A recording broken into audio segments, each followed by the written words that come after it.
Welcome in, Big Blue Nation, to another episode of the Cats Talk podcast. I'm your host, Cameron Johnston. He is your host, Tyler Britton. Tyler, the Kentucky Wildcats go into Neyland Stadium on Saturday night in front of a packed house of 101,000 drunk, obnoxious, annoying Tennessee fans, and they find themselves losers 28-18. This game went a lot different than I expected, especially with all the injuries. We'll talk about some of those in more depth later. I don't want to, sounds like a loser's mentality. I'm kind of proud of the fight this team put up to keep it within, keep it a 10-point game. I expected a lot worse. I think we both did with our predictions on the last episode. But what did you think about this game? Yeah, Cam, I think Tennessee is exactly who we thought they were. They're ranked number 7 for a reason right now. So, they're 7-1 overall. They're 4-1 in the conference. They're potentially going to make a big push here to make the playoffs. So they're exactly who we thought they were here. And to your point, to your credit here, I would say we also played really hard. The same mentality you have here. Like, I'm glad we put up the score we did. I thought we could have done a little bit better. All things considered, there was a lot of injuries on the board coming into the game and then during the game, which we'll get into a little bit. We put up the same amount of rushing yards we typically do, which is what we put up 168, right around what we typically do. Averaging 4.5 yards a carry. Passing yards, all things considered, wasn't terrible. We had 192 yards passing. The only things we couldn't really get out of was the turnovers. We had 3 of those to Tennessee's 1. But we did win the time of possession for the first time, I think, in 5 or 6 weeks. So, overall, there's definitely a lot of things that I can look at and say, hey, we can hang our head up high for. But it's tough to do when you still lose. It sucks because we're 3-6 and 1-6 in the conference. But this was a game that we looked at coming into the season. We knew it was going to be tough. We played them competitive in the first half. But we can talk a little bit more about that. Cam, why don't you talk about the offense a little bit? The first half here was an interesting time. We had 10 points in the first half. Why don't you just go ahead and break down that first drive and go from there? First drive, right off the rip, we hand the ball to Jamarian Wilcox on a 50-yard run. And the Tennessee Volunteers, fans are kind of just like, oh, what happened? Like, they were expecting for us to come in, put up no fight. Fans know we had lost 3 straight games and we weren't doing well. So, coming 50-yard run right off the rip, it was great to see. We got down there. We made plays to move the ball down the field. We get all the way to the 5-yard line. It's 4th and 2. I wanted us to go for it at the time as well. Just couldn't get it. Couldn't get the 2 yards. It's been the story of the last couple of weeks. Is this the 4th week in a row now that we've had the ball inside the 5-yard line and come away with 0 points? It's insane when you get into situations like that. You have to score. I'm with Stoops. I think I would have went for it as well. The 3 points, you even take those 3 points down on the score, we still lose this game. Offense looked very good on the first drive, and they looked very good on the second drive. The scripted plays from Bush Hamden this week worked very well, worked very efficient. And this team in general looked very good against this Tennessee front, and this Tennessee defense that's been very, very good this year. I think everybody thinks about Tennessee's offense and, their spread system and how they go up tempo and all of that. That kind of gets all of the storylines. But this Tennessee defense is top 10 in the nation, and they showed that. James Pierce is a top 10, top 15 draft pick, and we kind of held him at bay with how bad our offensive line is. Going against Malachi Wood as a true freshman, I think he more than held his own. Like I said, it's hard to hang on to moral victories when you're a 3-6 football team losing 4 straight. Yeah, absolutely. I think this is, we'll piggyback off this. We have a bye week here, and then we're going to go into Murray State. They're going to come to us, and, hopefully we can do to them what we did with Ohio University. But that really, I think, gears us up for the Texas game. Hopefully we take some of what we learned. I competed against the Tennessee team here, and we take over to Texas, and we can play them hardball too. It's a tough environment. Anytime you go into Tennessee, some of these tough teams and tough environments, the lights were out there going in their favor. The fans were in their favor. The referees were in their favor. Everything was in their favor. It just seemed like it was a day that Tennessee was gonna come out on top with. But overall, happy for the bounce back because we gave them a lot of grief for the last couple weeks here.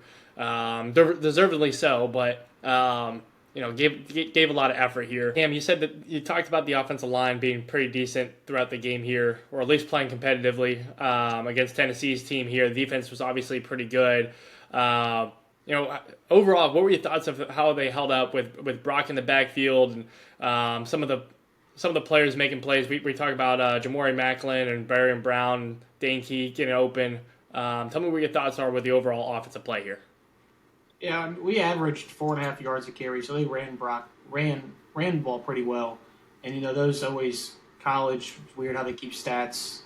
That includes sack yardage as well. Granted, 50 of those yards came on the very first play from scrimmage. So they played. Don't get me wrong. We know what this offensive line is. It's not a good unit, but from what you're expecting from one of the best fronts in the SEC, I'm not going to tip my hat to them, but I'm going to say, hey, that's improvement. That's something we can work on. You saw a true freshman get his second ever career start going against the guy who's going to be a top 10, top 15 pick. And he held his own for most of it. He did end up giving up a sack later in the game. But, we left him one-on-one a lot, some tight end chips. We really didn't try and help him out all that much. And he held his own. So I think you're starting to see a little bit of the offensive line take strides a little bit. There's still huge holes. Like Marcus Cox actually had a solid game, but, he won't be here next year. Interior was okay. We ended up having snap problems and, false starts and stuff of that nature. But you expect stuff like that when you're playing in front of 101,000 fans. Like, it's hard to hear, obviously. So I think at some point we try to do too many adjustments, too many things like that, kind of shot ourselves in the foot with the false starts. But in general, the offensive line, I think, played pretty well. Not good enough to win the game, but good enough to keep us in it like they did. Yeah, for sure. When I think of the offensive line here, or at least the play from our offense, it seems like this team has been one of those teams that if we can get a lead, we can continue to play with that. The problem with us is that once we get behind, which I know does happen, unfortunately, way too often this season, but once we get behind, it's not built to play from behind. When the defense knows that we're going to be passing the ball, that's where our offensive line really struggles. We've shown all year, minus last week, that we can run the ball against anybody. We can put up consistent rushing numbers every single week.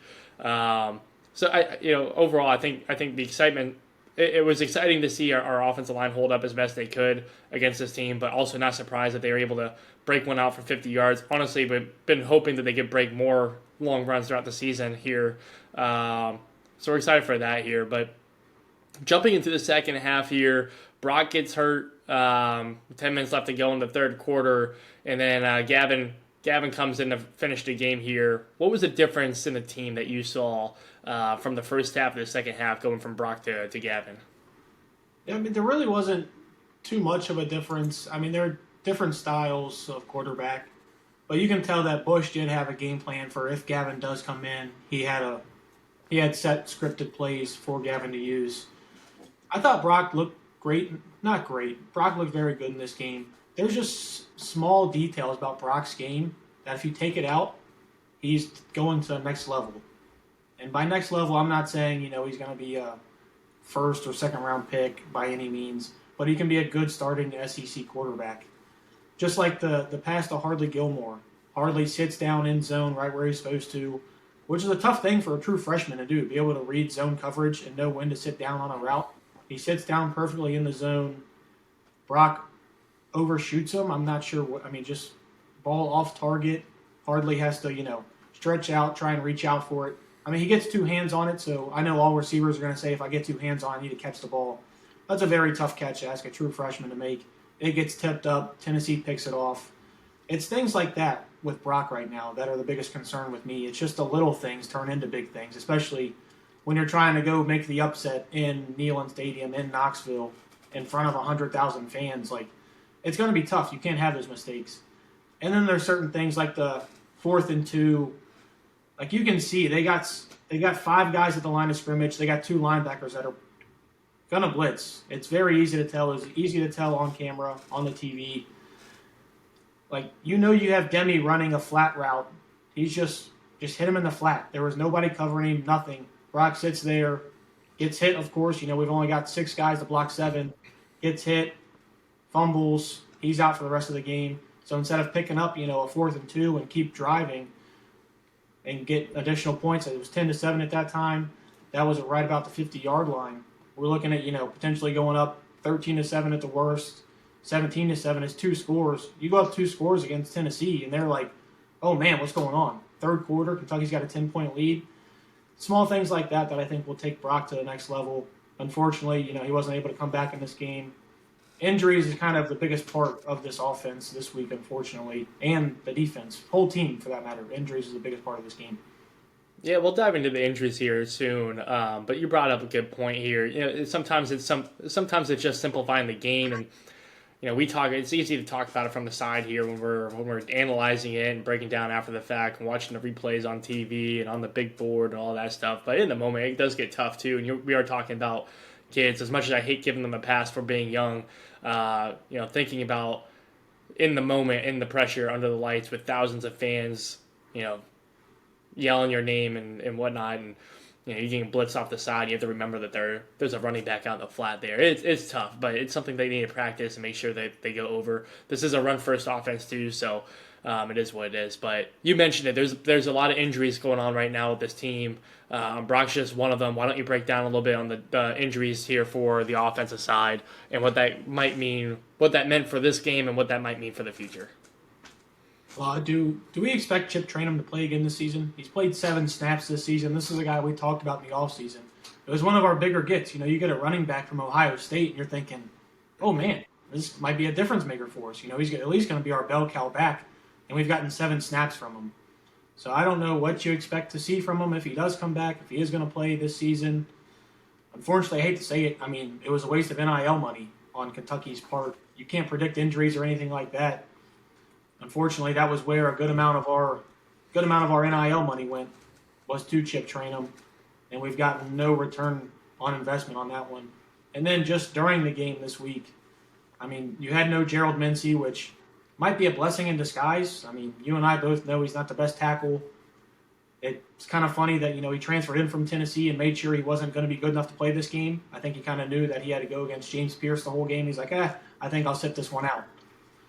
And then the biggest hit during this game was Barian Brown taking that hit to the ribs. He ended up going to the hospital during the game, came back to the game, tried to give it a go on the sideline. Trainers held him out, so he couldn't get back out there. But you could just see the Tennessee's defensive scheme switch when he went off the field.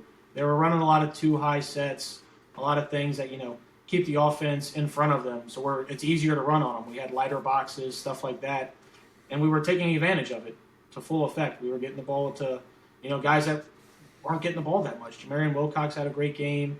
Demi was making guys miss like he does. He just doesn't have that breakaway speed. The whole offense changed once Barian got hurt. I don't know how serious it is. I haven't heard any update of any sort, but he wasn't able to come back for that game, and it changed the offense entirely, in my opinion. Yeah, it's tough when you see a player like that go down. I'll give him props for trying to come back and try to get in. Obviously, I think the right decision. Anytime you leave the stadium, I think it's time to hang the cleats up for the week, come back, get healthy. At least my perspective here. But I'll give him credit. He's not in the NFL yet. It was still a heck of a move to try to come back. But I look at Barian, even though he's not nearly to this caliber, at least not yet. I think of like the Kansas City Chiefs with Tyreek Hill when they first lost him. Even though Tyreek Hill is obviously a huge talent in the NFL now, when he was with the Chiefs, you knew that they were going to be backing up the defenses and the field was going to be stretched open because you knew he could be starting from the right side of the field and be clear across the left side and 30, 40, 50 yards downfield. And it just stretched the play differently. The run gaps were a little bit more open. Travis Kelce was a little more open, so on and so forth. Barian Brown, to a lesser extent, much the same kind of guy. You see him on the outside. You know he's going to be blowing the top off. You're going to have to play a covered. You're going to have to put a safety over top. And to your point, that just opens up gaps. It opens up a corner route underneath or a flat route or, it pushes people back and opens up more things for the run game and so on. So definitely a big blow to your point. Hopefully he's good for next week. Hopefully we can get some of these guys back for next week. And in 2 weeks here, we can play some competitive football against Murray State. So, but we were talking a little bit about it off the air here. Why don't we shift over a little bit to defense? Tennessee ultimately was able to put up 28 points. They had a better second half here than a first half. They missed 3 field goals during the game here. Cam, what did our defense do good overall? and how were we able to keep them in check in the second half or in the first half before the second half? Before we jump into the defense, I just want to say if we're playing competitive ball against Murray State, there's a problem. And I will be furious. If we're playing competitive ball against Murray State, we have a whole nother topic of conversation, and then it might kick us out of the SEC in general if we were playing competitive games against Murray State. But yeah, to get to the defense side of the ball, I mean, so many guys are out. I mean, let's just name some of them. Maxwell Hairston out. Jansen Dunn out. DJ Waller out. Those were your three top corners coming into this game. So you had to start JQ Hardaway to Ryan Nichols, true freshman who was playing at Withrow last year. Like, it's crazy to think. Like, you can see it. Some of these guys just aren't ready to play, but they're kind of thrusted into action with the injuries that we got going. And then you're missing out on guys like J.J. Weaver, Derek Jackson. And then we had guys leaving this game with injuries as well. I mean, Tennessee fans were chanting all sorts of obscenities at our guys, thinking we were trying to slow them down for whatever reason. But, yeah, I mean, defense played well, all things considered. I mean, it's hard to say they played well. I mean, they still end up giving up 28 points, but one of those was, they got 7 points right after Gavin threw that pick, and then Gavin tackled him like the 10 or 11-yard line, something around there. So, I mean, there were 7 points that the offense gave them. And then, like you said, 9 points on 3 missed field goals. So you're talking there's 37 points right there on this defense. And they dropped 2 touchdown passes. So, now granted, some of those double up because they ended up trying a field goal. I mean, you're looking at this could have been a 40-point game. Feels like we were kind of lucky to stay in it that long. But it was good to see some of these young guys get in there, get some experience under their belt. Because I think that's what we're going to be talking about a lot of these last, 3 games of the season, but the last 4 weeks is looking for what we have for next year, getting some of these guys. Because normally we have that bowl game where we have a lot of extra practice. You usually have like a month of practice. We're not going to have that this year. Our season's going to be over right in December. Everybody go do your own thing. We can't really do anything until spring practice roll around. So that's going to be tough on the program. But I mean, we'll talk big picture stuff a little bit later in the season. It was good to see some of the young guys step up, even though some of them did get taken advantage of. Yeah, they definitely got some good experience, I think. Like, to your point, let's call a spade here. It's going to be tough to get a bowl game. We're going to have to win out to get a bowl game here. And that includes winning at Texas later in the season. But to get some experience with some of these young guys filling in, I definitely think that's going to help us out long term here. Might even help us out just in the short term this season also, because they're getting reps against good competition before they go into play Texas or or home for Louisville here. So, excited to see that what our guys can do long term here. Glad they got the experience. Some tough calls. We were watching the game here. One of them being like a rugby scrum down there on the 5-yard line, trying to get into the when Tennessee scored. Cam, what were your thoughts with that miss and the ref calls throughout the game here? I don't understand what's going on in college football, especially SEC officiating this year.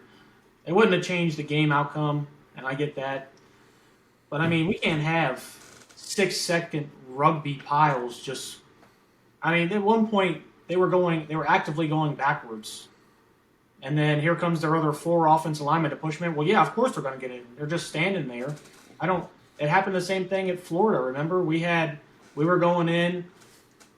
As soon as we get stopped upright, whistle gets blown, play's dead, but we push them in right after the play's blown dead. It was blown so quick at Florida. And then Florida had the same thing, but they let them play the game out. So I don't know what's going on. It's happened 2 of the last 3 weeks where these like rugby scrums have been allowed.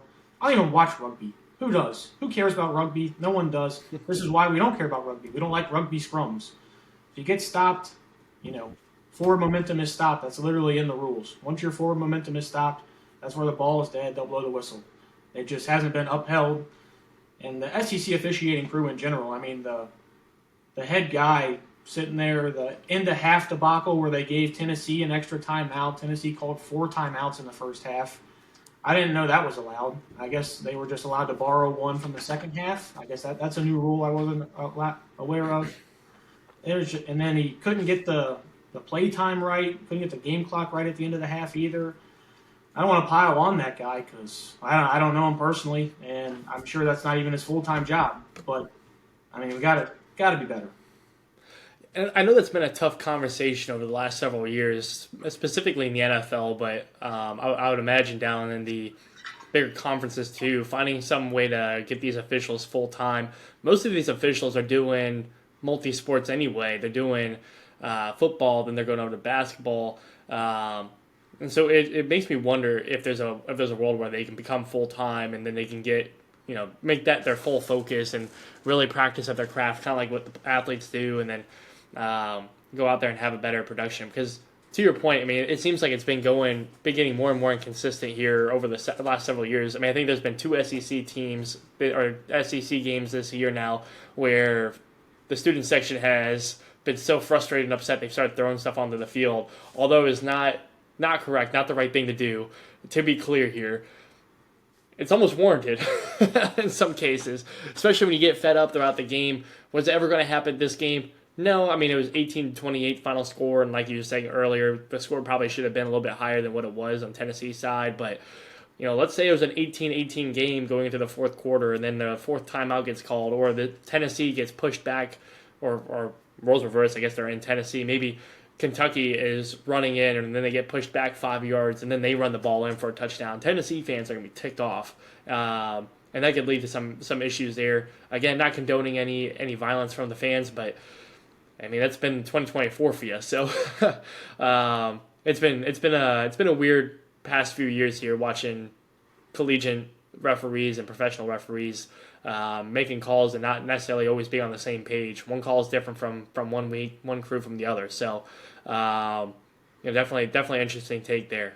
While we're on that topic, why not throw things on the field? Texas did it when they were playing Georgia, and the officials were just like, yeah, we're not trying to get hit by bottles and stuff, so we're just going to overturn the call in Texas' favor. So, I mean, why not? I mean, granted, Kentucky's probably not going to get a turnout like that at a home game until the Louisville game. Why not? If it's gonna work, they're going to change the call and it's going to help us win a game. If that's what's needed, I'm not saying I will throw a bottle, but I'm not saying I will not. Why not? Give your team a chance to win. Yeah, this guy's words are not not a reflection of his employer. Me, no, no, we're co-hosts, but no violence, Cam. We cannot tell people to do that. I get your point. But referees just need to be better. I think there needs, like I said, if we can get them to be full time, we can put more processes in place. That way, it's a little bit easier. We talk about dumbing the game down for the players. We got to find ways and systems to make this easier for the referees. The game is starting to pass them up, and it's going downhill quick. So hopefully we can get that fixed here. Cam, why don't we jump into next week's game a little bit? We're playing Murray State. That should be an easier game for us compared to Tennessee, Texas, and some of the other ones we played. What are you looking forward to seeing most going into next week? Well, luckily we don't play next week, so that's probably 2 weeks from now. That's probably the best thing about that is that we can get guys, give them time to get healthy. Bad thing is with college programs, they're so loose on what they tell you injury-wise, so you never really know what's going on. Like Maxwell Hairston, like I've heard different rumors of what's going on, but Kentucky hasn't said anything, so we have no idea like what's going on with him. I mean, there's just like I'd like a level of transparency, especially when you have fans that live and breathe, like Kentucky football and Kentucky athletics. Level of transparency would be good, but getting all these guys right, getting them ready, and then at that point, it's just Murray State. I think is what you just play all the guys that you are expecting to be a part of your future. I expect to see a lot of young guys, a lot of guys that you wouldn't necessarily see a lot of if it was the Texas game or the Louisville game. That's just kind of the point in the season where we're at, where we just have to kind of almost punt on this season and try and get ready for next year, I guess. Yeah, I hear you. Look, I mean, we're going to go to your point. Hopefully, we can get some guys healthy going into this game here. My biggest goals here. I'm going to look at this kind of like the Ohio U game. This should be a game where we know we're going to win, but we need to play like we need to play to really learn some fundamentals here or get back to the fundamentals. Look, I think the biggest goal for us is getting over 30 points again because we haven't done that, I think, since Ohio. So we need to get back to that. We need to get back to some scoring plays, getting our key players back involved, getting the run game going, get the pass game going, shut down that Murray State here. I mean, I'll go over the last few games here. Murray State scored 0 points. They've been getting blown out with scores of as high as 59 multiple times, 50 plus points multiple times over the last several weeks against not so good competition. So there's really no reason why Kentucky shouldn't go in there and really think about getting the all-time record in points. That could be a very real possibility. Hopefully they can. Cam, I know you absolutely hate this stat, but the matchup predictor is saying 99% chance of winning this game.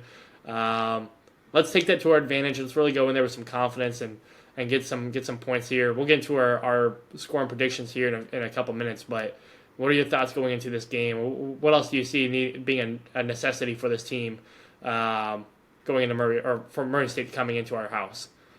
We're kind of past the point of trying to learn like what this offense is going to be. At this point, we know what they are. They haven't scored more than 20 points in any SEC game yet. So we know what the offense is. So at this point, I don't want to see us trying to go out there and master this offense. At this point, I don't want to say there's no point because there's still 3 games to be had. But at this point, I kind of want to try new things, try new wrinkles, see what could potentially work and could keep you in a game against Texas or could win you that game when Louisville comes into town. I want to see things like that. I want to get the young guys involved. I want Hardley involved. I want Fred Ferrier involved. I want Jamarian Wilcox to get a lot of carries. And then if Chip's able to go, I'd like to see what he has or if he has anything or if he's healthy or what's going on with that situation. It's a lot of question marks on the offensive line. Maybe you get working some of those young offensive linemen like Abaselm, some of those guys, see who all you can get involved and see how they look. That's kind of what I'm looking for the Murray State game. I'm not necessarily looking for this offense to, just go out and put up 48 points, which it'll be nice. But if they put up 48 points, do you feel better the following week about them going into Texas and doing anything on the offense side of the ball? Because I know it doesn't make me feel any better. I'd rather at least see us, gain some confidence in guys that don't have the confidence right now. They had it in the high school level. They haven't had it yet here. I'd like to see things like that start to get worked out. And, maybe get guys like Jamori Macklin a little bit more involved. I mean, he had 2 great catches for a touchdown and then a 2-point conversion. And we got to figure out, is this offensive system, is it what's holding back these players or are the players holding back the system? Right now, I'm not sure I have an answer for either one because it seems like anytime we talk about it, it's just the offensive line is the excuse for both of them. So there is nothing this offense can do against Murray State to lean me one way or another on anything going forward. I just kind of want to see some young guys go out there and eat. They've been practicing, putting their bodies on the line all season. At this point, unless you're planning on redshirting them and they've already played too many games, get them out there, get them some leadway, let the older guys get healthy, and get ready for Texas. Yeah, I mean, I agree. I think there's definitely an opportunity here to get some young guys involved. Hopefully we can get some freshmen on the field and they can get some play time. They can take a look at things. Wild idea. Hot take here. We've been talking about the passing offensive line here, not really holding up. Just throw the ball the entire game. Get these guys some reps at pass blocking here. Get some nice, easy talent. Go up and down the field, make some errors, but work them out in the moment. Get that experience and do it with the young guys. That way next year we can play, really good, hopefully better passing offense, and we can balance ourselves out because we know we can run the ball. That's not the problem. We know our defense will play well against their run. Hopefully our defensive backs can come back healthy, but I think we can get some pass blocking in there. That'd be nice. But to your point, I think it's more so setting up for next year too. So hopefully we get some young guys some reps, as you said. Cam, why don't we go ahead and get into our predictions for the game? What's your predicted final score here coming out of Murray State? I'll go. It's tough because some of these games it's just piling on touchdowns after touchdowns after touchdowns. I don't think we're really looking to do that. I think we're trying to quote unquote fine tune some things, even though nothing's finely tuned on this offense. I think you're probably looking at 38-10. Of course, the Cats. I'm not gonna say the Murray State Racers are gonna come in and put up 38 points against us. At least I hope not. I've been very wrong this season on my predictions. So whatever I say goes in the exact opposite approach. So. Well, hopefully not, because that would mean that Murray State would put up 38-10 against us. So hopefully it's not that. I think our scores are pretty similar here. I'm going to go 31-0. I actually think that we hold them to a shutout. And I don't think that we do what I was going to say, which is pass the ball the entire game. I think we run the ball. So I don't think there's going to be a lot of time on the clock to get all those points. I think 31 is probably about right. 4 touchdowns and kick a field goal. I think that's about where we're going to be at for this Murray State game here. And hopefully that prepares us enough for Texas. Maybe we can still win there, but that's where we're at for that. Cam, any last takes coming out of Murray State or even in this past game here from Kentucky? Yeah, I mean, with all due respect to Aiden LaRosse, he had a great game against Tennessee, averaged 50 yards a punt. You know I have to get my punters in there. I got to show my punters some love. Aiden had a great game against Tennessee. I don't want to see him touching the field unless it's on kickoffs when he's kicking off the football. I don't want to see him play in this Murray State game. And Alex Rayner has been incredible all season. You know, we've talked about it. I only want to see him if he's kicking extra points. I don't want to see field goals taken, and I don't want to see the punting unit on the field, even though I'm a punter myself. Aiden, you're starting to turn it around. Had a great game last week. I don't want to see you on the field unless you're kicking off. And Alex, I hope you have a lot of extra points. I don't need any field goals from you. That's all I got. Hopefully this team, gets healthy during this bye week we got. We might have a bye week episode. We might not. Depends on the news that we get. But other than that, that's all I got. Yeah, I think we should just go ahead and give Aiden a bye week here. Maybe he can go home, see his family. He shouldn't even hit the flight for this game. We'll play it out. We'll figure it out. We'll start working on our 4th and longs and hopefully 4th and shorts and 3rd down conversions. That would be great. That would be ideal. But yeah, I like your take there. I like your final take. So, ladies and gentlemen, thank you so much for joining in for yet another Cats Talk podcast talking about Kentucky football. We're excited for the future here. Hopefully we can get some wins to finish out the season here. Definitely saw some pros out of this game. Some areas that we can take with us later down the season here. If you liked what you saw here today, please join us for future podcasts. We have Kentucky basketball coming out this season. Season's starting here. Cam and Jacob have already done one podcast without me. Thanks a lot, guys. We'll be back here every single week to talk about Kentucky football, so feel free to tune in to that. Make sure to share with your friends and family. Go on our social media. Give us a follow on Instagram, YouTube, Spotify, and others. Make sure to share that with your friends as well. Thank you so much, and go Big Blue. Go Big Blue.